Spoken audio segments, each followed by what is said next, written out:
ও মুসলমান, প্রত্যেকটা নবী দুনিয়ার জমিনে এসেছে আর প্রত্যেকটা নবীদেরকে পরীক্ষা দিতে হয়েছে। হয়েছে না হয় না? পরীক্ষা দিয়েছে না যায় না? জোরে বলুন। কাউকে আগুনে পোড়ানো হয়েছে, কাউকে মাছের পেটে ভরা হয়েছে। হযরত ইউনূস আলাইহিস সালাম একজন নবী ছিলেন, ছিলেন না? তাকে কতদিন মাছের পেটে রাখা হয়েছিল? তাকে 40 দিন মাছের পেটে ছিল। তারপরেও আল্লাহকে ভুলে যায় না। আর একজন নবী ছিলেন নবী আইয়ুব আলাইহিস সালাম। ও মুসলমান, আল্লাহ রাব্বুল আলামিন আইয়ুব নবীকে এত অসুখ দিয়েছিল, এত অসুখ। আজকে আমরা কথায় কথায় বলি কি জানেন? কি বলি? কারো যদি অসুখ হয়, কারো যদি বড় ধরনের কোনো অসুখ হয়, বলে শালার ঠিক হয়েছে, শালা বড় পাপ করেছে। এই বল না, বল বলুন, বলে শালা ঠিক হয়েছে, শালা বড় পাপ করেছে, গ্রামে এত অন্যায় করেছে। এ বাবা, হযরত ইউসুফ কি বলে, আইয়ুব নবী আলাইহিস সালামকে আল্লাহ এত বড় অসুখ হয়ে দিয়েছিল, সমস্ত শরীর পচে পচে পচে খুলে খুলে খুলে যখন পড়ে যায়, সমস্ত শরীরে যখন পোকায় জর্জরিত হয়ে যায়, মুখটা বাকি ছিল। কিছুদিন পরে মুখটা তো পোকা হয়ে গেল, গোটা জিহ্বা পর্যন্ত পোকা হয়ে গেল।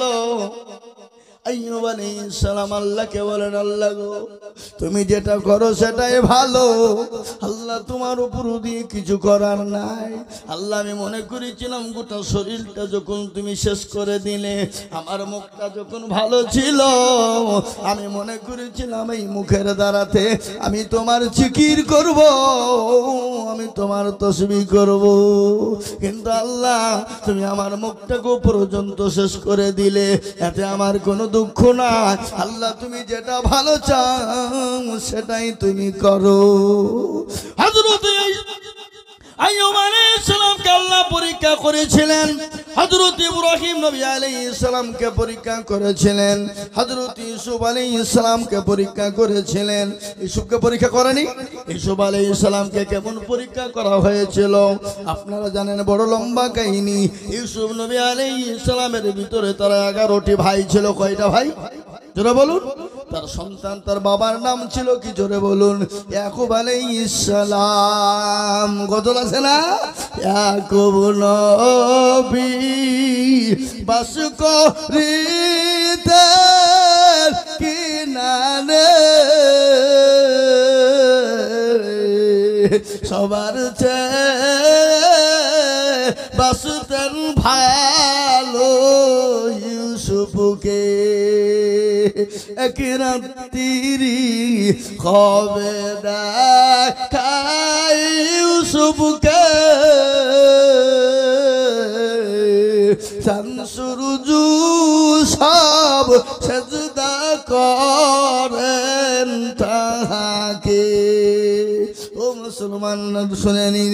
ইউসুফ আলাইহিস সালাম স্বপ্নে দেখলেন, তার পিতার কাছে গিয়ে বললেন, তিনার পিতার নাম ছিল ইয়াকুব আলাইহিস সালাম। ইয়াকুব আলাইহিস সালাম বললেন, বেটারা, তুমি যে স্বপ্ন দেখেছো, এই স্বপ্নের কথা কাউকে কোনোদিন বলবে না। কিন্তু ইউসুফ তো ছোট ছেলে, সে তো ছোট বাচ্চা, সে তো কিছু বুঝে না। সে তো আপনার ছোট ভাই সমস্ত ভাইদেরকে বলেছে। ইউসুফ আলাইহিস সালামের আব্বাজান ছিলেন, তিনি নবী, তিনি কিন্তু বুঝতে পেরেছেন স্বপ্নের মাধ্যমে যেটা দেখেছে, তার মানে হলো ইউসুফ আলাইহিস সালাম একদিন বাদশাহ হবে, একদিন বড় নবী হবে, একদিন মিশরের গভর্নর হবে, মিশরের সব থেকে বড় দামি মানুষ হবে, সব থেকে পয়সাওয়ালা হবে, আর সমস্ত মানুষ তাকে সেজদা করবে, তাকে কি করবে? তাকে পূজা করবে। ইউসুফ আলাইহিস সালামের ভাইরা বুঝতে পেরে গেলেন, বড় লম্বা কাহিনী। তাকে মারার জন্য কত রকম ছলনা তৈরি করলেন, সব তৈরি করে ইয়াকুব আলাইহিস সালামের কাছ থেকে তাকে নিয়ে যেতে চায়, কিন্তু ইয়াকুব নবী তাকে যেতে দেবে না।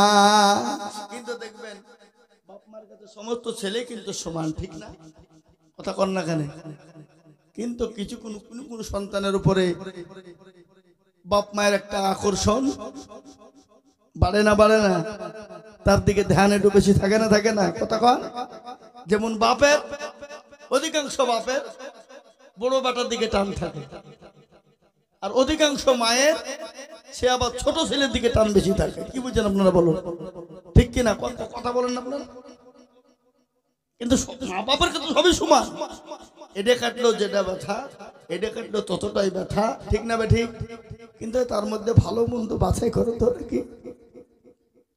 কিন্তু ইয়াকুব আলাইহিস সালাম যেতে দেবে না, কিন্তু ঝলে বলে কায়দা কৌশলে ইউসুফ নবীকে নিয়ে গেলেন। নিয়ে যাওয়ার পরে তারা মেরে ফেলার চিন্তা ভাবনা নিলেন। কিন্তু তার একজন ভাই ছিল, বড় ভাই, কিন্তু বড় ভাইয়ের নাম হলো ইয়াহুদা। কি জোরে বলুন? সে কিন্তু মারতে দিল না, তাকে মারতে দিল না, বলে ওকে ফেলে দে, কুয়াতে ফেলে দে। কুয়াতে ফেলে দিয়ে বাপকে বলবো, গিয়ে তাকে বলবো সে বাঘে খেয়ে নিয়েছে। বাপের কাছে মিথ্যে কথা বলবে, কিন্তু নবীদের কাছে মিথ্যে কথা বললে ধরতে পারে না। জোরে বলুন, কথা কন না কেন? ধরে ফেলতে পারে। কেন? মেয়ে নবীদের কাছে আপনার বেহাইন ক্যামেরা আছে। বেহাইন ক্যামেরা মানে কি জানেন? যেটা হলো সিসি ক্যামেরা। জোরে বলুন, ঠিক কিনা? সিসি ক্যামেরা বোঝেন না? এই আপনি ওটাকে বেহাইন ক্যামেরা বলা হয়, যাকে বলা হয় সিসি ক্যামেরা। সিসি ক্যামেরার অর্থ কি? মানে কি? গোপনীয় জিনিসকে চুরি করতে গেলে ধরা পড়ে যাবে, টিপে বেরিয়ে যাবে, তাই না? কোন পোশাক পরেছিল, কোন দোকানে চুরি করেছিল, কজন এসেছিল, এরকম করে সুইচে টিপন দেয় আর আপনার কম্পিউটারের মাধ্যমে খুঁজে বের করে লাই না। এখন আপনি ডাকাতি করতে যান সোনার দোকানে, তারপরে ব্যাংকে চুরি করতে যান, যদি আপনি ধরা না পড়েন তো কি বলছি? ধরা পড়বেন। এটা সিসি ক্যামেরা। এবং প্রতিটি নবীদের কাছে সিসি ক্যামেরা ছিল না যারা বলুন। তার একটা ছোট্ট নমুনা আল্লাহ নবী, দয়ার নবী, বিশ্ব নবী একদিন মসজিদে নববীতে সাহাবাদেরকে বললেন, ওরে আমার সাহাবারাও, আগামী অমুক দিন তোমরা সমস্ত মানুষকে তোমরা এক জায়গায় একত্রিত করবা, মসজিদে নববীতে জমা করবা। ভালো করে শুনবেন, আল্লাহ নবী সেই দিন বয়ান করবে, হকের ওপরে বয়ান হবে, হুকুকুল্লাহ আর হুকুকুল ইবাদ। দুটো জিনিস আছে, একটা হলো হুকুকুল্লাহ আর একটা হুকুকুল ইবাদ। হুকুকুল্লাহ হলো আল্লাহর হক, কেউ যদি নষ্ট করে দেয় আল্লাহ ইচ্ছা করলে তাকে ক্ষমা করে দিতে পারে, মাফ করতে পারে। কি গো, আল্লাহ ক্ষমা করতে পারে না? জোরে বলুন। আল্লাহ মাফ করতে পারে না? ইচ্ছা করলে ক্ষমা করে দিতে পারে। আল্লাহর হক কোনটা? আপনারা বলেন দেখি, কে আছেন? আল্লাহর হক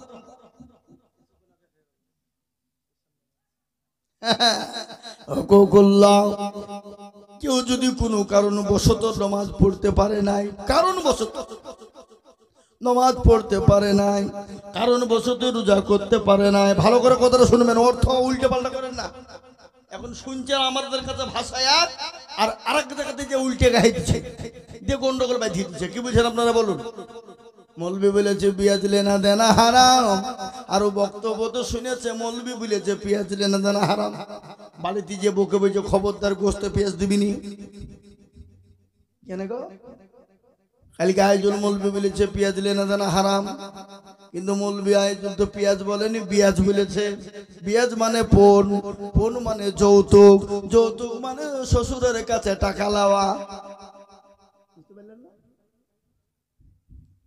একটা অক্ষরে কত রকমের মানে হয়, একটা অক্ষরের কত মানে হয়, এটা মৌলবীরা ছাড়া বলতে পারবে না।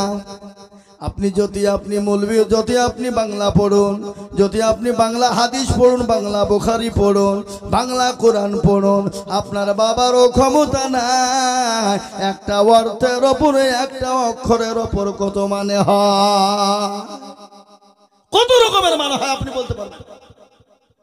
দুটো অক্ষর, একটার নাম হলো কালবন আর একটার নাম হলো কলবন।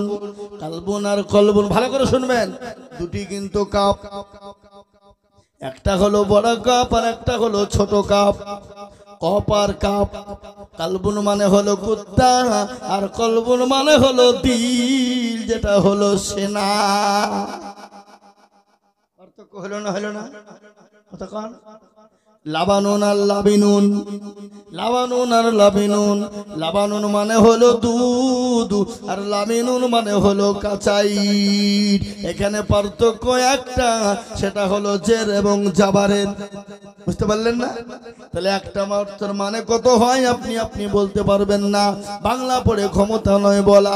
আজকে আমাদের দেশে কিছু যুবকরা বাংলা শিখেছে, বাংলা পড়েছে, বাংলা হাদিস নিয়ে তারা মনে মনে মনে করছে আমি সব জাননেওয়ালা গামছাওয়ালা।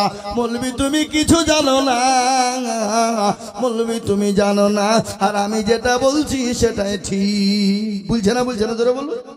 আপনাদের দেশে নাই নাকি? অনেক জনা বলে মৌলবি তুমি জানো না। মৌলবি 15 বছর পড়ে পড়ে পড়ে পাছায় তার ঝটা পড়ে গেল, আর তুমি দুদিন আলমারি থেকে বাংলা বই বের করে তুমি শিক্ষিত হয়ে যা। এই কথা বলেন। আজকে যদি আপনার আলমারি থেকে বই বের করে যদি আপনি ডাক্তার হওয়া যেত, লাইব্রেরি থেকে বই পড়ে যদি ডাক্তার হওয়া যেত, তাহলে মেডিকেল সায়েন্সের প্রয়োজন ছিল না, মেডিকেল কলের প্রয়োজন ছিল না, মেডিকেলের প্রয়োজন ছিল না। আজকে যদি আপনি মনে করেন আমি বাংলা শিখে এমনি বাংলা থেকে কোরআন পড়ে হাদিস পড়ে মৌলবি হয়ে গেলাম, ফতোয়া হয়ে গেল, তাহলে মাদ্রাসার কোনো প্রয়োজন ছিল না। কি বুঝছেন আপনারা বলুন? হ্যাঁ, তুমি শিখেছো, আলহামদুলিল্লাহ, ভালো কথা, ভালো জিনিস শিখেছো। এ ভাই কি হলো? বাড়ি ঘুম আসছে? ঘুমটা আসবে, কিন্তু পঞ্চরা শুনলে ঘুম আসতে পারে না।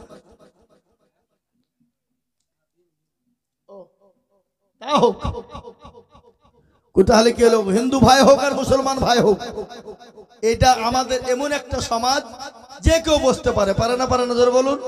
কোন হিন্দু ভাই যদি আসে, আমরা তাদেরকে ওয়েলকাম জানাবো, সাধুবাদ জানাবো, সাদরে গ্রহণ করব, বুকে টেনে নিব, কলিজাতে ভরে নিব। নিব না? কথা কন না কেন? ঠিক কিনা? এটা কার আদর্শ? এটা নবীজির আদর্শ। এটা নবী বলেছে কোন জাতিকে গালি দিও না, কোন জাতির উপর আঘাত করো না, কোন জাতির সঙ্গে খারাপ মন্তব্য করো না, কোন জাতির সঙ্গে খারাপ আচার আচরণ করো না। এর ইসলাম শিক্ষা দিয়েছে, ঠিক না বেঠিক? আমি আপনাদেরকে শোনাবো, আপনারা বসেন। আমার নবীর আদর্শ অন্য জাতির সঙ্গে কি ব্যবহার করেছে সেটা আপনাদেরকে বলবো। বলবো, শুনবেন তো নাকি? ইনশাআল্লাহ শোনাবো।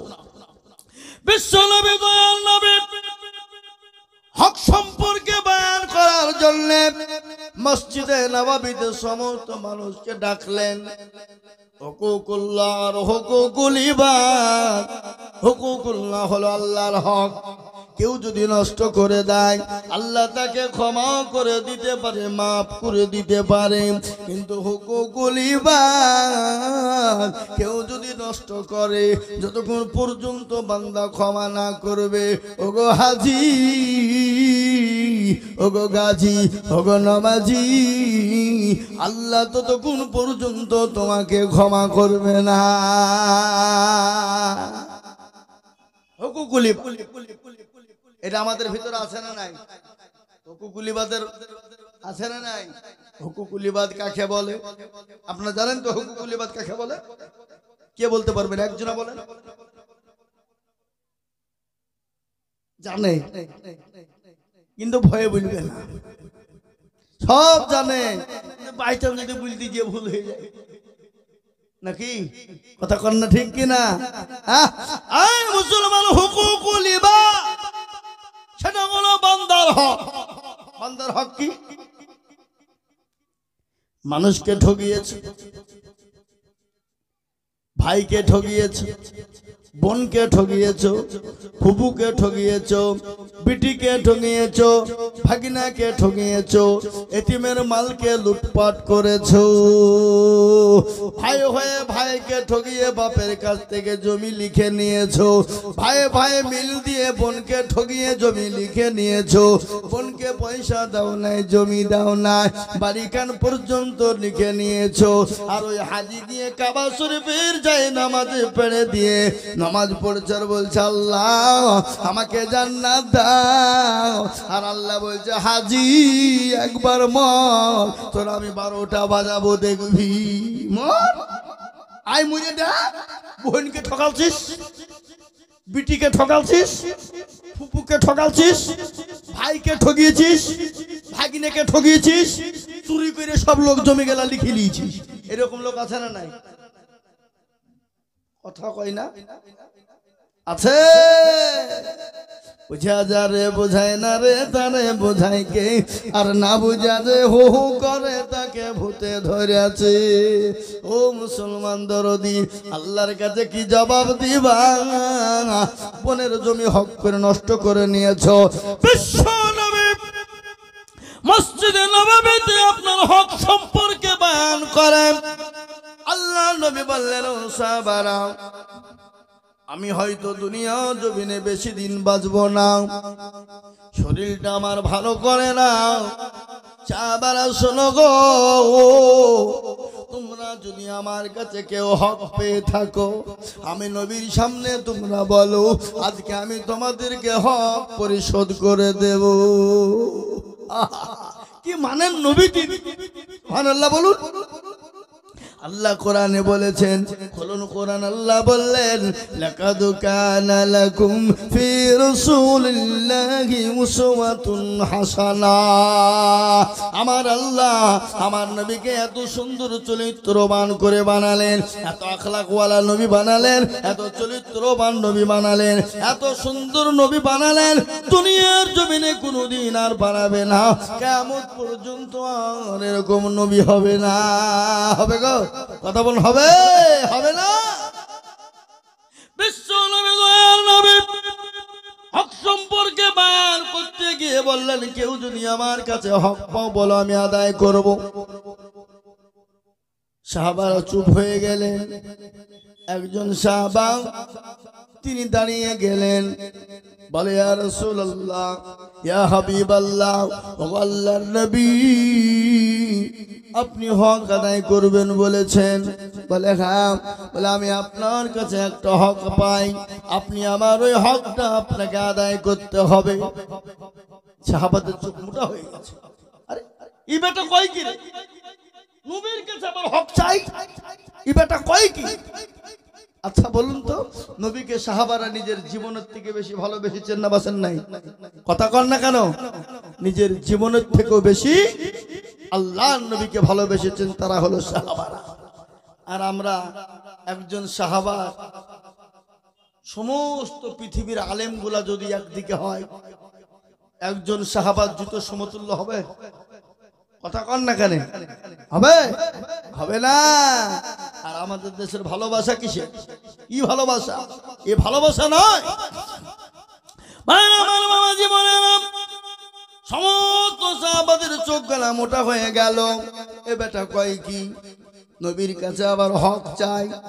আল্লাহ নবী বিশ্ব নবী নবী বললেন, ও সাহাবারা তোমরা চুপ, সে কি হক পাবে আমি তাকে দেখতে চাই। আল্লাহ নবী বললেন, সাহাবা বলো তুমি কিসের হক তুমি চাও? বলে নবী গো, আপনি আমাকে মাফ করবেন, ক্ষমা করবেন। আমি বলার সাহস পেতাম না, আপনি আমাকে বলেছেন। আর আমি যখনই বলবো সাহাবারা ভয়ে কথা বলবে না। কেন আপনি জানেন আপনার সামনে সাহাবারা গলা উঁচু করে কথা বলবে না। গলা উঁচু করে কথা বলবে না। সাহাবারা নবীকে এতটাই ভালোবাসতেন, নবীর আওয়াজের উপরে তারা আওয়াজ কোনোদিন করে নাই। আর আমাদের দেশে প্রসাব করে পানি নিতে জানে না, মদ খোর, গাঁজা খোর, চুল্লু করে, হেরোইন খোর, মৌলবীর সঙ্গে তর্ক করে, মৌলবীর সঙ্গে খারাপ ব্যবহার করে, ইমামের সঙ্গে খারাপ ব্যবহার করে, মদ খোর, তালি খোর, গাঁজা খোর, চুল্লু খোর। ওরা তো বাপের বেটা নয়, ওরা হলো বাপের জারদ সন্তান, ওরা হলো বাপের কুলাঙ্গার সন্তান। আলেম ওলামার সঙ্গে খারাপ ব্যবহার করে, আলেম ওলামার সঙ্গে খারাপ আচরণ করে, আলেম ওলামার সঙ্গে অন্যায় অত্যাচার জুলুম করে, তারা বাপের সন্তান নয়, তারা হলো বাপের জারদ সন্তান, তারা হলো বাপের কুলাঙ্গার সন্তান। বুঝতে পারলেন না? পারলেন না আমার কথাটা? যদি বাপের সন্তান তারা হয়, তারা কোনোদিন আলেম ওলামার সঙ্গে খারাপ ব্যবহার করবে না, করতে পারে না। যদি আলেম ওলামার সঙ্গে খারাপ ব্যবহার কেউ করে, জানতে হবে তার জন্মের দোষ আছে। কি বলছেন আপনারা বলুন? কথা বুঝতে পারলেন না আমি কি বললাম? কোরআন বলেছে ইন্নামা ইয়াখশাল্লাহা মিন ইবাদিহিল উলামা। পৃথিবীতে যদি আল্লাহকে কেউ ভয় করে, তারা হলো আলেমেরা, তারা হলো উলামা। সে আলেমকে তুমি গালি দাও, সে আলেমকে তুমি অন্যায় বেন্যায় করো, সে আলেমের সঙ্গে খারাপ ব্যবহার করো, সে আলেমের সঙ্গে যদি আলেম না থাকতো, তোমার বাপের বিয়ে হতো না, তোমার বাপের সঙ্গে তোমার মায়ের বিবাহ হতো না। আর তুমি যদি বলো করে আলেম লাগেনি, আমার মা বাপের বা এমনি বিয়ে হয়ে গেছে, তাহলে জানতে হবে তোমার মা বাপ এমনি বিয়ে করেছে, তার উরুস জাতক তুমি সন্তান হয়েছো, সেই সন্তান তুমি জারদ সন্তান হয়েছো।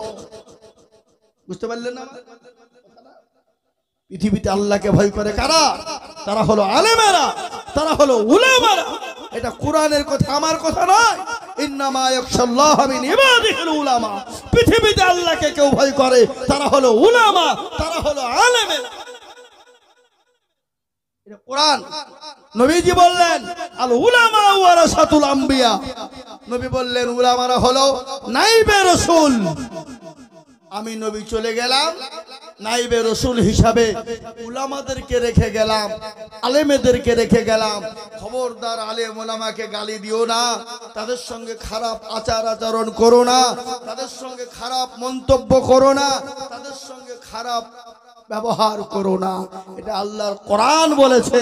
আজকে আমাদের দেশে মসজিদের ইমামের সঙ্গে গালিগুলাজ, ইমামের সঙ্গে খারাপ আচরণ, ইমামের সঙ্গে খারাপ ব্যবহার আছে না নাই? জোরে বলুন। মসজিদের ইমামের সঙ্গে খারাপ ব্যবহার করবেন, আপনার ওই ইমামের পিছনে আপনার নামাজ হবে না। ইমাম আপনার বাপের ঘরের নয়, সে হলো আল্লাহর ঘরের ইমাম। কার ঘরের ইমাম? জোরে বলুন। আল্লাহর ঘরের ইমাম। আর আল্লাহর ঘরের ইমামের সঙ্গে আপনি খারাপ ব্যবহার করবেন, আর তার পিছনে আপনি নামাজ পড়বেন, নামাজ হবে? কোনোদিন হতে পারে না। এ মুসলমান দরদি, আল্লাহ নবী বিশ্ব নবী হক সম্পর্কে বয়ান করলেন। ইতিমধ্যে সাহাবা বললেন নবী গো, আমি আপনার কাছে একটা হক আদায় করতে চাই। আল্লাহ নবী সাহাবাদের চোখগুলা মোটা হয়ে গেল। বিশ্ব নবীর সাহাবারা বলে বেটা কয় কি? নবীর কাছে হক চাই। বিশ্ব নবী বললেন ও সাহাবারা বসো, বসে যাও। সমস্ত সাহাবারা যখন বসে গেলেন, আল্লাহ নবী নবী বিশ্ব নবী রাহমাতুল লিল আলামিন যখন বসতে বললেন, সমস্ত সাহাবারা যখন বসে গেলেন, ইতিমধ্যে আল্লাহ নবী বললেন ও সাহাবা বলো তুমি আমার কাছে কি হক আদায় করতে চাও, কি হক তুমি পাও? বলে নবী গো, একদিন মরুভূমির প্রান্তে আপনি আমি দুজনেই হেঁটে যাচ্ছিলাম, যেতে যেতে যেতে আপনি ছিলেন উটের ওপরে আর আমি ছিলাম উটের নিচে, আর আপনার হাতে একটা লাঠি ছিল গো নবী, আর ওই লাঠিখানা আপনার হাত থেকে পড়ে গিয়ে আমার পিঠের উপর আঘাত লেগে যায়, তার জন্য আমি কষ্ট পেয়েছিলাম। ও গো নবীজি, আমি ওই লাঠির আঘাতটা আপনাকে করে আমি আমার হকটা আদায় করতে চাই। কথাটা ভালো করে বুঝবেন। সাহাবাদের চোখ মোটা হয়ে গেল, সর্বনাশ, এই বেটা কয় কি রে? আমার নবীকে তারা গায়ের উপর আঘাত করে হক আদায় করবে, ওর হক বের করছে দাঁড়া। আল্লাহ নবী বলেন ও সাহাবারা চুপ, থামো, তাকে হকটা আদায় করতে দাও। আল্লাহ নবীকে সাহাবা বললেন, ইয়া রাসূলুল্লাহ, আপনি যে লাঠিটা দিয়ে আঘাত করেছিলেন সে আগের লাঠিটা আপনার বাড়িতে জমা আছে, আপনি দয়া করে ওই লাঠিটা আনুন, ওই লাঠিটা আপনি আনায়ন করুন, আনার পরে ওই লাঠিটা আপনি আমার হাতে দেবেন, আর ওই লাঠি দিয়ে আপনাকে আঘাত করব, করার পরে আমি আমার হক আদায় করব।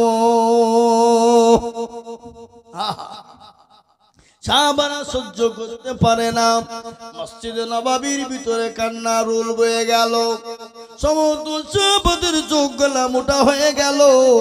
আল্লাহ নবী বললেন, সাহাবারা বস, ইজলিস, বসে যাও, থেমে যাও। সমস্ত সাহাবারা বসে গেলেন। আল্লাহ নবী বলেন, আলী রে আমার জামাই, বাড়ি যাও, আর আমার বেটি ফাতেমার বাড়ি থেকে দেখো লাঠিখানা টাঙ্গানো আছে, ওই লাঠিখানা আনো, আমার সাহাবার হাতে দাও, আনার পরে লাঠিখানা দিয়ে আমাকে আঘাত করবে, আমার কাছে হক আদায় করে নিবে, আর আমি নবী দুনিয়া থেকে চলে যাব, আমি কারো হক নষ্ট করব না। হযরত আলী কিন্তু যেতে চায় না। নবী বলেন, আলী গো, আমি তোমাকে অর্ডার করি, তুমি কেন যাবা না? হযরত আলী তিনি গেলেন, এক পা আগায় তো দু পা পিছনে দেয়, কিন্তু যেতে মন চায় না। হযরত আলী রাদিয়াল্লাহু তাআলা আনহু ফাতেমার বাড়িতে গেলেন, ফাতেমাকে গিয়ে বলেন, ফাতেমা, ওই লাঠিখানা ঘরে রাখা আছে, ওই লাঠিখানা আমাকে দাও। তিনি লাঠিখানা দিলেন, দিবেন না। বলে, স্বামী গো, লাঠিখানা কি হবে আপনি বলুন। বলে, গো আমার বিবি, এ কথা আমি তোমাকে বলতে পারবো না। বলে, স্বামী আপনি যদি না বলেন আমি লাঠি দেব না, আমি দিতে পারবো না। বলে, না বলতে পারবো না। বলে, তাহলে লাঠিও দেব না। এই কথা যখন বলা, সঙ্গে সঙ্গে আলী বললেন, ও বিবি শুনো, বড় মারাত্মক ঘটনা, গোটা মসজিদে নববী আজকে ছোটরস্ত হয়ে গেছে, সমস্ত সাহাবাদের চোখ গলা মোটা হয়ে গেছে, সমস্ত নবী সাহাবার আপনার তারা কান্নায় ভেঙে পড়েছে। বলে, স্বামী গো, বলুন এমন কি এমন ঘটনা ঘটেছে? বলে, ও আমার বিবি, একজন সাহাবা আল্লাহ নবীর কাছে হক আদায় করার জন্য আল্লাহ নবীর পিঠের উপর লাঠি দিয়ে আঘাত করবে, আঘাত করে সে নাকি হক আদায় করবে। হযরতে ফাতেমা বললেন, ও আমার কলিজার টুকরা হাসান হুসাইন, তোরা বেঁচে থাকতে তোর নানার গায়ে হাত দিবে, এত বড় সাহস কারো হয় নাই, তোরা চলে যা। হযরতে হাসান হুসাইন হযরত আলীর সঙ্গে গেলেন, লাঠিখানা আল্লাহ নবীর কাছে গিয়ে পৌঁছে গেল। আল্লাহ নবী সাল্লাল্লাহু আলাইহি ওয়াসাল্লাম লাঠিখানা নিয়ে ওই সাহাবার হাত দিয়ে বললেন, ও সাহাবা, এই লাঠি নাও, আমি যেরকম করে তোমার গায়ে আঘাত দিয়েছিলাম ওরকম করে আঘাত দিয়ে তুমি আমার কাছে প্রতিশোধ তুলে নাও।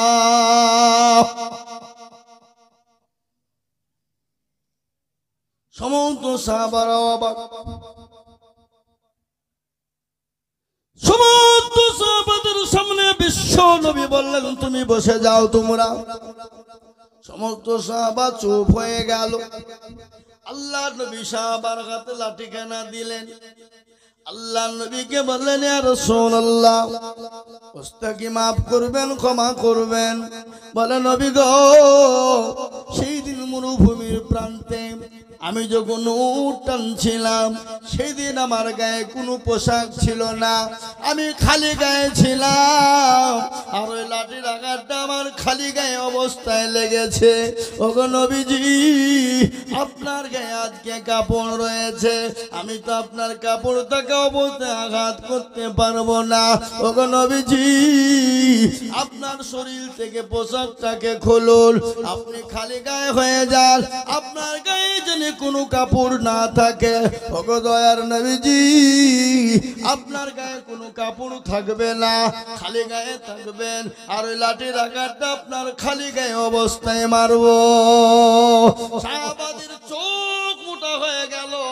বলে, বলে তোর এত বড় সাউস, আমার নবীকে বলিস কিনা জামা খুলতে, গায়ের কাপড় সরে ফেলতে, তোর কল্লা উড়িয়ে দেব, গর্দানটাকে উড়িয়ে দেব। আল্লাহ নবী বলেন ও সাহাবারা বসে যাও। সমস্ত সাহাবারা বসে গেলেন। আল্লাহ নবী নবী বিশ্ব নবী রহমাতুল লিল আলামিন নিজের কাপড় খানা যে কুনি খুলেছেন, ওই সাহাবা লাঠি খানা ফেলে দিলেন। ফেলে দেওয়ার পরে নবীকে পেছন থেকে জড়িয়ে ধরে আল্লাহ নবীর মোহরে নবুয়তের মধ্যে চুমো দিয়ে দেয়। জোরে বলুন সুবহানাল্লাহ। আল্লাহ নবীকে বললেন নবী গো, আমার বহুদিনের জল্পনা কল্পনা, ও নবীজি আপনার পায়ের তলে আমার জীবনটা কুরবানি হয়ে যাক, আমার মা বাপ কুরবানি হয়ে যাক গো নবী। আমি আপনাকে মারতে পারি, আপনার গায়ে আমি আঘাত করতে পারবো না। ও গো নবীজি আমার বহু দিনের জল্পনা কল্পনা, আপনার পেছনে একটা মোহরের নবুয়ত রয়েছে। ও গো নবীজি আপনার ওই মোহরের নবুয়তে চুমু দেওয়ার জন্য এই পরিকল্পনাটা আমি সাজিয়েছি। ও গো নবী আপনি আমাকে ক্ষমা করে দিবেন, আপনি আমাকে মাফ করে দেবেন। আল্লাহ নবী দয়ার নবীর পেছনে মোহরের নবুয়ত ছিল, আর ওই মোহরের নবুয়তের দ্বারাতে আল্লাহ নবী পেছনের জিনিস দেখতে পেতেন। ওটাকে বলা হয় বেহাইন ক্যামেরা, ওটাকে বলা হয় সিসি ক্যামেরা। বুঝতে পারলেন কথাটা কি বললাম? এই বুঝতে পেরেছেন না পারেননি? হ্যাঁ খুব কিছু করে না, ঘুমাইছে। ও মুসলমান দরদি, এ ছিল সাহাবাদের জিন্দেগি। আল্লাহ নবীকে সাহাবারা নিজের জীবনের দিকে বেশি ভালোবেসেছেন। আল্লাহ নবীর সাহাবারা শোনেন আর একটু ঘটনা। আল্লাহ রাব্বুল আলামিনের নবীর উপর যখন মক্কার জমিনে অত্যাচার শুরু হয়ে গেল, মক্কা জমিনে নবীর উপরে যখন নিপীড়ন শুরু হয়ে গেল, আল্লাহ নবীকে মক্কায় থাকতে দেবে না। আল্লাহ বলেন নবী গো, আপনি মক্কা ছেড়ে মদিনার পথে চলে যান।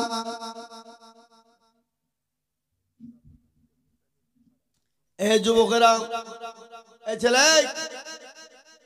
ভাই, এই মজলিসটা করতে গেলে তো একটা খরচা আছে না নাই? কথা কন না কেন? খরচা নাই? প্যান্ডেল খরচ, মাইক খরচ, ইত্যাদি খরচ। তো এই দেশের যুবকেরা একটা রুমাল নিয়ে যাচ্ছে মা বোন বাবজি ভাইদের কাছে। আপনার যে যেরকম পারবেন একটু সহযোগিতা করুন। কই কারা করছিল, কারা করছিল, কই উঠো উঠো উঠো, গামছাটা নেন, গামছা নিয়ে ঘোরান। গামছাটা নিয়ে যে যা পারবেন এই গামছাতে দেন। মা বোনদের কাছে এখন নিয়ে যান, এখানে খানলেন, দুইখান দুই জায়গায় লেন, দুইখান দুই জায়গায় লেন, দুইখান দুই জায়গায় দেন ভাই। দিনের স্বার্থে দিলে, ইসলামের স্বার্থে দিলে কটা নাকি হবে? 5টা। কি 5টা? এই 5টা নাকির অধিকারী আপনি হবেন। দিন জিন্দা হবে, ইসলাম জিন্দা হবে, কোরআন জিন্দা হবে। কি বুঝতে পারলেন না ভাই? আপনাদের কাছে রুমাল নিয়ে যাচ্ছে, ওই খালি ঘুরে বেড়াচ্ছে বলে চাওয়া, চাও চাও। আহা মুসলমান দরদি আমার ভাইয়েরা, আল্লাহ ওয়ালা, দিনওয়ালা, ইমানওয়ালা, কলমাওয়ালা, নবীর প্রেমিকেরা, তাই যেটা বলছিলাম, আল্লাহ নবীর উপর যখন নিপীড়ন, অত্যাচার, জুলুম শুরু হয়ে গেল, কি কারণে? একটাই তার দোষ, মানুষের কাছে কলমার দাওয়াত দেওয়ার জন্য, মানুষের কাছে কলমা পৌঁছে দেওয়ার জন্য, কি ইসলামের দাওয়াত দেওয়ার জন্য। বুঝতে পারলেন না? হে মুসলমান, কাফের বেঈমানরা অত্যাচার শুরু করে দিল।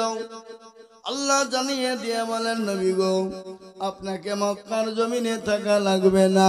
ওগো নবীজি, এই মা বোনেরা দাও দাও, যে যা পারবা দাও। তোমাদের ভাগ্য এখন ভালো, 1000 টাকা করে মাসে পাচ্ছ, লক্ষ্মীর ভান্ডার।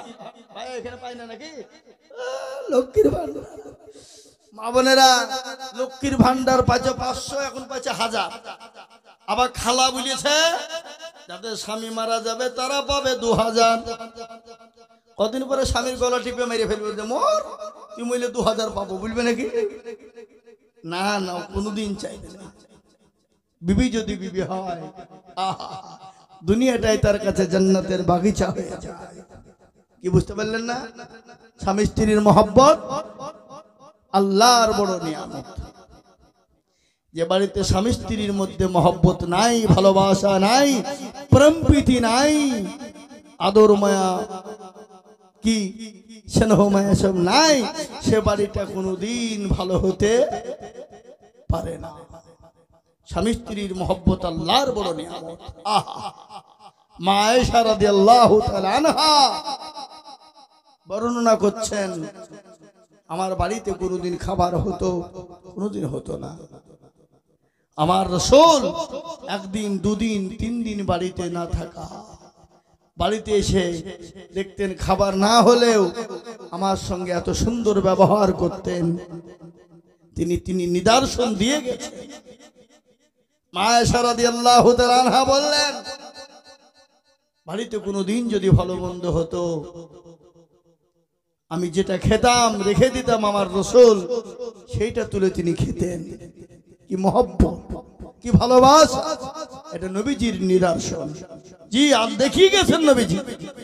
আর কি, মা আয়েশা রাদিয়াল্লাহু তাআলা আনহা যে গ্লাসে পানি পান করতেন, আমার রাসূল দয়ার নবী, বিশ্ব নবী, মানবতার দূত, সরকারে দো আলম মা আয়েশা রাদিয়াল্লাহু তাআলা আনহা বলছেন, আমার রাসূল সেই জায়গায় গ্লাসে মুখ লাগিয়ে পানি খেতেন।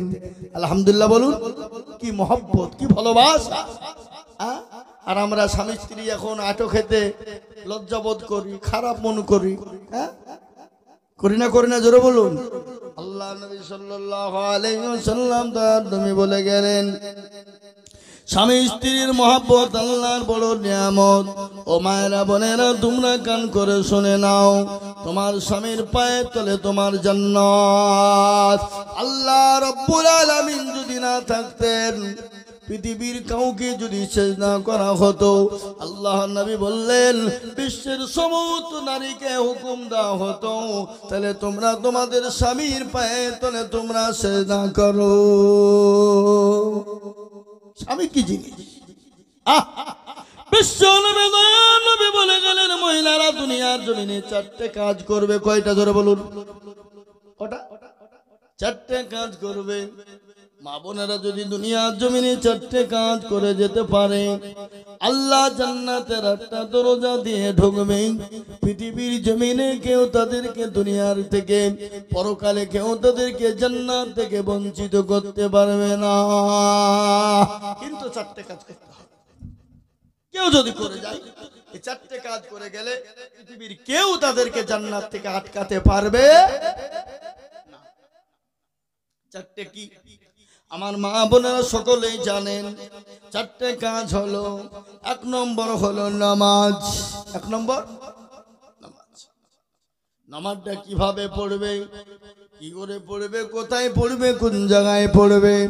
আমার মা বোনেরা শোনো, তোমাদেরকে নামাজ পড়তে হবে টাইম বাই টাইম, ওয়াক্ত বাই ওয়াক্তে পড়বে, টাইমে টাইমে নামাজ আদায় করবে। আর নামাজটা ঘরে পড়বে, নির্জনে পড়বে। কোথায় পড়বে? ঘরে পড়বে, টাইমে পড়বে। কিন্তু এখন তো আমার মা বোনেরা নামাজই পড়ে না। কি মনে হয় পড়ে? 1 দিন পড়ে তো 2 দিন পড়ে না, 2 দিন পড়ে তো 5 দিন পড়ে না। হিসাব করে দেখতে গিয়ে দেখা যায় মাসে তারা 20 দিন পড়ে না, 10 দিনও পড়ে, কেউ পড়ে না। ঠিক না?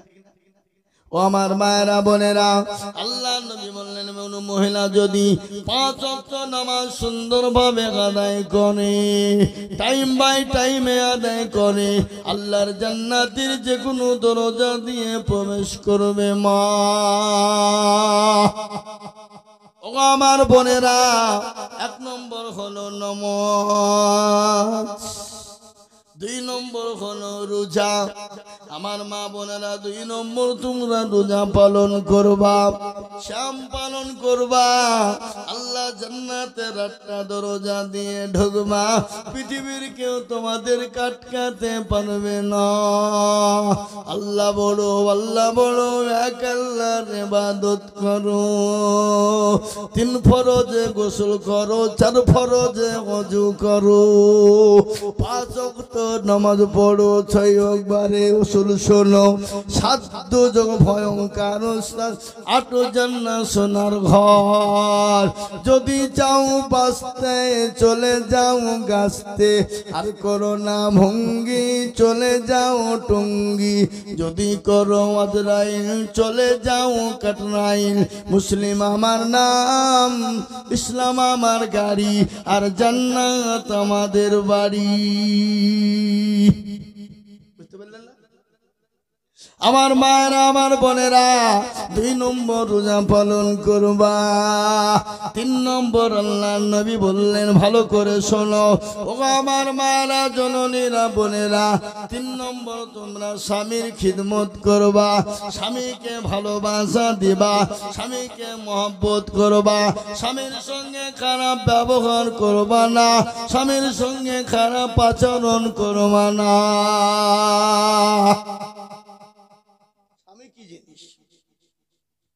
স্বামীর সঙ্গে কোন রকম খারাপ ব্যবহার করা যাবে না, খারাপ আচরণ করা যাবে না।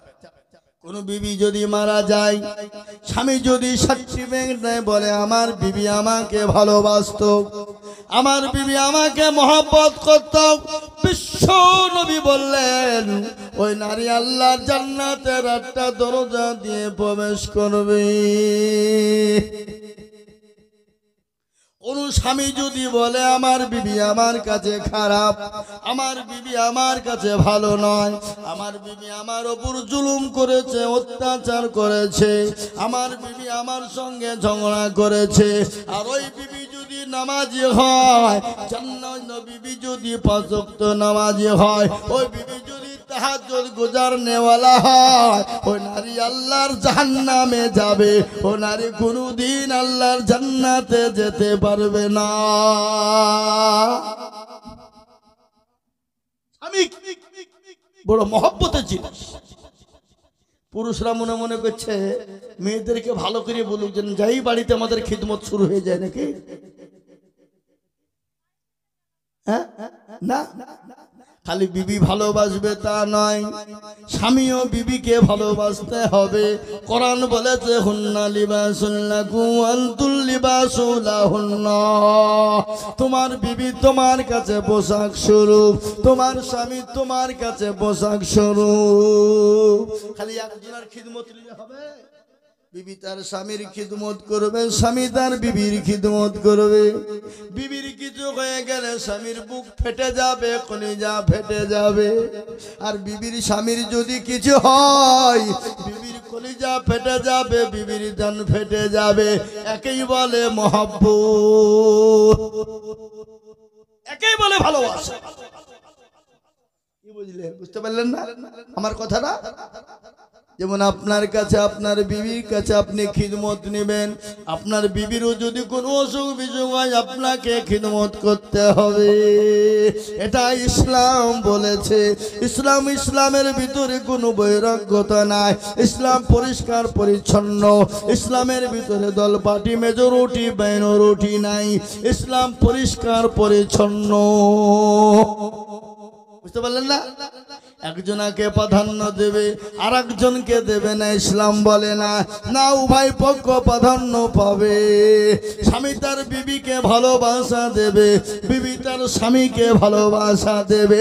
এটা ইসলাম শিক্ষা দিয়েছে। কি ইসলাম, কি পরিষ্কার! আহা, ইসলাম যে অধিকার দিয়েছে বিশ্বের কোনো জাতি দিতে পারেনি, কোনো ধর্ম দিতে পারেনি। ও মুসলমান দরদি, ইসলামের মতন অধিকার কোনো ধর্মের মানুষ দিতে পারে নাই এবং কিয়ামত পর্যন্ত দিতে পারবে না। ইসলাম কেমন পরিষ্কার পরিচ্ছন্ন শুনেলেন আমার মায়েরা বোনেরা, শুনে নাও। আজকে বেঈমান কাফের মুশরিকরা বলে ইসলাম নারীদেরকে অধিকার দেয় না, ইসলাম নারীদেরকে স্বীকৃতি দেয় না, ইসলাম নারীদেরকে অধিকার দেয় না। আপনারা বুঝতে পারছেন আমার কথা? তো এর কথা বলে না, বুঝতে পারলেন না? কথাগুলো ভালো করে শুনেন। ইসলাম নারীকে কতটা অধিকার দিয়েছে, আজকে অন্য জাতি বেঈমানরা বলে ইসলাম নারীকে অধিকার দেয় না। ইসলাম যে অধিকার দিয়েছে বিশ্বের কোন জাতি দিতে পারে না, কিয়ামত পর্যন্ত দেবে না। আমার নবী বিশ্ব নবী যখন মক্কাতুল মুকাররমা মদিনাতুল মুনাওয়ারা মক্কায় যিনি আগমন করলেন, সেই জামানায় মা বোনদেরকে কি করা হতো? আমার মা বোনদের একটা আপনার অসুখ হয়, মাসিক অসুখ, যেটা হলো পিরিয়ড হয়। মা বোনদের একটা পিরিয়ড হয়, আর এই পিরিয়ডটা যদি না হতো আপনি আমি সেদিনই কেউ দুনিয়াতে জন্ম হতো না। বুঝতে পারলেন না? কথা বোঝেন না কেন? মা বন্ধুর ওই পিরিয়ডটা যদি না হতো আপনি আমি সেদিনই প্রধানমন্ত্রী, রাষ্ট্রপতি, মুখ্যমন্ত্রী, এমএলএ, এমপি, রাজা, বাদশা কেউ দুনিয়াতে মুখ দেখতে পেত না। সে জামানায় যখন মা বোনদের পিরিয়ড হতো, কাফের বেঈমানরা মা বোনদেরকে জঙ্গলে ফেলে দিত, গর্তে ফেলে দিত। আমার নবী বিশ্ব নবী নারীদেরকে গর্ত থেকে টেনে তুলে, জঙ্গল থেকে টেনে তুলে আমার মা বোনদেরকে নারীর সিংহাসনে বসিয়ে দিয়েছে। মা আয়েশা রাদিয়াল্লাহু তাআলা আনহা একদিন পিরিয়ড হয়েছে, আমার বিশ্ব নবী দয়ার নবী মা আয়েশা রাদিয়াল্লাহু তাআলা আনহার উপর মাথা দিয়ে শোয়া। ও মা বোনেরা ভালো করে শুনবা, আল্লাহ নবী বিশ্ব নবী বলছেন মা আয়েশার উপর মাথা দিয়ে শোয়া।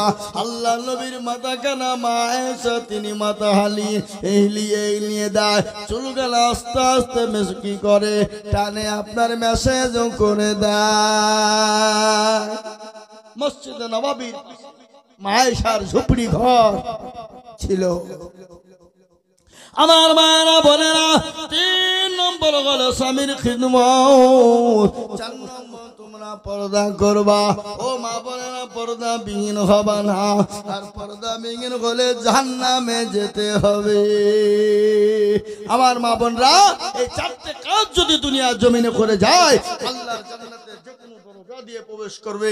আল্লাহ আমাদের সকলকে নামাজি, মুত্তাকিন, পরহেজগার, দিনদার, ইমানদার বানার তৌফিক এনায়েত করুন। বল আল্লাহুম্মা আল্লাহুম্মা আমিন। ভাই, আমি আমার বক্তব্য দীর্ঘায়িত করতে চাই না।